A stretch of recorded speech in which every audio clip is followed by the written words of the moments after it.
আসসালামু আলাইকুম বন্ধুরা, কেমন আছেন? আশা করি সবাই ভালো আছেন। আলহামদুলিল্লাহ, আপনাদের দোয়ায় আমিও ভালো আছি আলহামদুলিল্লাহ।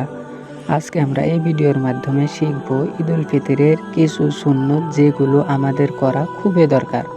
ধৈর্য সহকারে ভিডিওটি দেখতে থাকুন ও ভিডিওতে নতুন হলে চ্যানেলটি সাবস্ক্রাইব করুন ও ভিডিও লাইক কমেন্ট শেয়ার করতে ভুলবেন না। চলুন এবার শিখে আসি। নাম্বার ১, গোসল করা, পবিত্রতা অর্জন। ঈদের দিন ফজরের পর গোসল করা সুন্নত, এটি পবিত্রতা ও সজ্জার অংশ। নাম্বার ২, সুন্দর পোশাক পরা, নতুন বা পরিষ্কার পোশাক পরা, বিশেষ করে সাদা রঙের পোশাক পরা মুস্তাহাব, সুগন্ধি ব্যবহার করাও সুন্নত। নাম্বার ৩, মিষ্টি জাতীয় কিছু খাওয়া, ঈদের নামাজের আগে মিষ্টি খাবার যেমন খেজুর খাওয়া সুন্নত। বিজোড় সংখ্যায় ১, ৩, ৫টি খেজুর খাওয়া উত্তম। নাম্বার ৪, তাকবীর পাঠ করা, ঈদগায় যাওয়ার পথে জোরে তাকবীর আল্লাহু আকবার লা ইলাহা ইল্লাল্লাহু আল্লাহু আকবার ওয়ালিল্লাহিল হামদ পাঠ করা।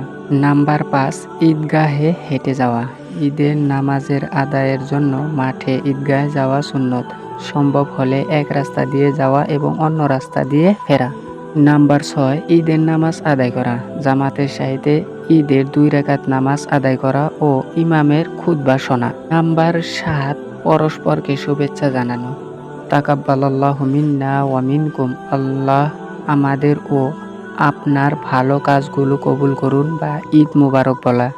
নাম্বার ৮, সদকায়ে ফিতর আদায় করা, ঈদের নামাজের আগে ফিতরা গরিবদের জন্য সাহায্য আদায় করা ওয়াজিব, এটি রোজার ত্রুটি পূরণ করে। নাম্বার ৯, আত্মীয় স্বজন ও পাড়া প্রতিবেশীর খোঁজ খবর নেওয়া, সম্পর্ক সুদৃঢ় করা ও আনন্দ ভাগাভাগি করা। নাম্বার ১০, ঈদের দিন রোজা রাখা নিষিদ্ধ, এই দিন রোজা রাখা হারাম কারণ এটি উৎসবের দিন। নাম্বার ১১, আল্লাহর শুকরিয়া আদায় করা, রমজানের রোজা সম্পন্ন করা ও ঈদ উদযাপনের তাওফিক দেওয়ার জন্য কৃতজ্ঞতা প্রকাশ করা। প্রতিটি সুন্নত পালনের মাধ্যমে ঈদের প্রাকৃতিক আনন্দ ও আধ্যাত্মিক তাৎপর্য অর্জন সম্ভব। ঈদ মুবারক।